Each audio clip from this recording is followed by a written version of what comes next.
the menace of social media. The menace of social media. So guys, before I allow you watch this video on the plan of this administration, to regulate the social media, Tinubu is not finding it funny. I want you to just take a look at this headline. So this person tweeted and said, if you see him talk like this, you would think he's a gentleman. Femi's law license was permanently suspended in the US because of fraud. So you can see where the energy of these people lies, on the citizens, the innocent people. So you can imagine this administration says they want to regulate the social media. Tinubu is not liking what he's seeing on the social media. Look at this other headline. It says, criticizing Tinubu on social media may end you 3-year jail term, meaning you might go to jail for 3 years if you criticize Tinubu on the social media. This coming from Amnesty International. So guys, when Buhari says Nigerians are going to miss him, some people thought he was playing. You can see that even the Buhari's administration that everybody saw to be the worst ever, government Nigeria has ever experienced might end up being better than this administration. You can imagine them saying they want to regulate the social media. Nigeria is currently doing bad in terms of the economy. So you can imagine if they should stop people from using the social media, how businesses in Nigeria are going to suffer that. Don't forget, these people might not even be thinking about the masses. They just want to protect their own interests. So let me allow you watch just listen for yourself what Femi GBAJABIAMILA said during this session. The menace of social media. Yes, indeed, it is a societal menace. For many of us, you will understand that once you hit that send button, the potential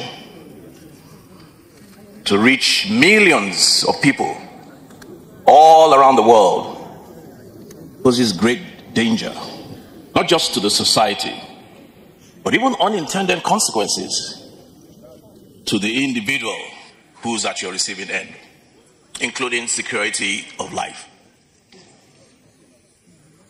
The question that I normally ask is, who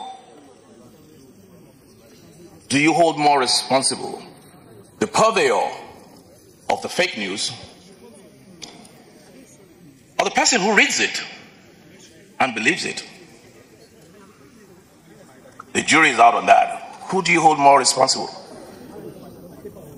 I'm glad that listening to Toyosi earlier on today, she did mention the need for a regulatory framework.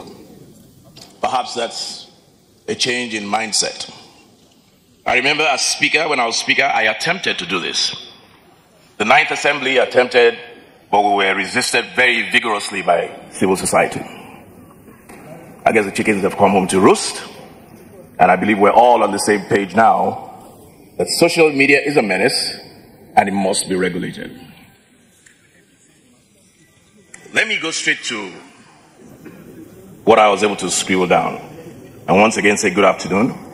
I am delighted to be here this morning on behalf of His Excellency President Bola Ahmed Tinubu, GCFR, who has asked that I represent him here this morning and extend his best wishes and fondest regards to the author, Babatunde Raji Fashola, Senior Advocate of Nigeria, to the publishers, and to all who have made this book and this gathering today possible. We're living through one of the most fraught periods in modern history. The world is changing all around us. The international settlements and underpinning the global order since the end of the Second World War are being renegotiated in real time across Europe, Asia, and the Middle East. Amidst this global turmoil, we are at home confronted by difficult policy choices and decisions that must be made to ensure our children's future and our country's prospects. Now, in this historical moment, as we confront and overcome the challenges that threaten our future, we have an obligation as leaders in politics and government to engage in evidence-based discourse and data-reliant decision-making as a matter of course. But as citizens interested in the issues of state and governance, the obligation is even more significant to ensure that our engagement with each other springs from a shared agreement on what truth is, what is real, and what isn't. We live in what some observers have described as a post-truth world. This is a world where nothing is real, Politics is fueled by emotive arguments, and objective facts are less influential in shaping public opinion than appeals to identity and personal belief. In this new world we find ourselves, public discourse is driven by alternative facts, dropped with reckless abandon on social media and technology, including artificial intelligence tools, allowing for the creation of false realities to confuse and deceive people and distort perceptions of what is real and what isn't. The challenge we face and must meet head on is how to return to having a public discourse and a political and policy decision-making process that overcomes this new paradigm. We must, because if we cannot agree on common truths and don't exist in the same reality, then we cannot develop the shared values and the common purpose that is a central requirement for cohesion and national identity. My brother Babatunde Raji Fashola has set out to address this challenge in this book. In his usual style, he has approached the subject with an abundance of scholarly rigor, bringing his considerable intellect, wealth of experience, and passionate patriotism to a critical subject matter that has been too long ignored. In this book, he has research and data analysis to help us develop a more nuanced understanding of the nature of the problem so that we can better understand how this challenge hinders the course of our nationhood and what we must do to recover and change course in the interest of our beloved nation. Those of us who know Babatunde Fashola are not in the least surprised by this undertaking. Throughout his public service, he has made it a point of duty to seek out and try to solve the thorniest problems and the most difficult tasks. This book is part of that legacy and is evidence of a continued determination to be a part of the solutions that advance the cause of our humanity and ensure the progress of our nation and her people.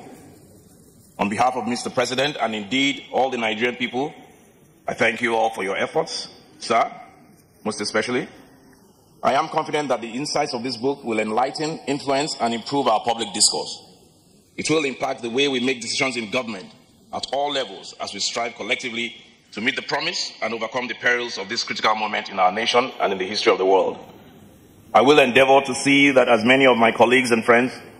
So guys, you have seen it for yourself. Honestly, there is no patriotism among these people. They don't care about the people. They are just there for their own interests. Even if they shut down the social media and businesses suffer, it does not concern them, provided their interest is being protected. You see, when you opt for this position to be, a public servant, I mean, if you opt for this position to become the president, you should know that you are going to face criticism.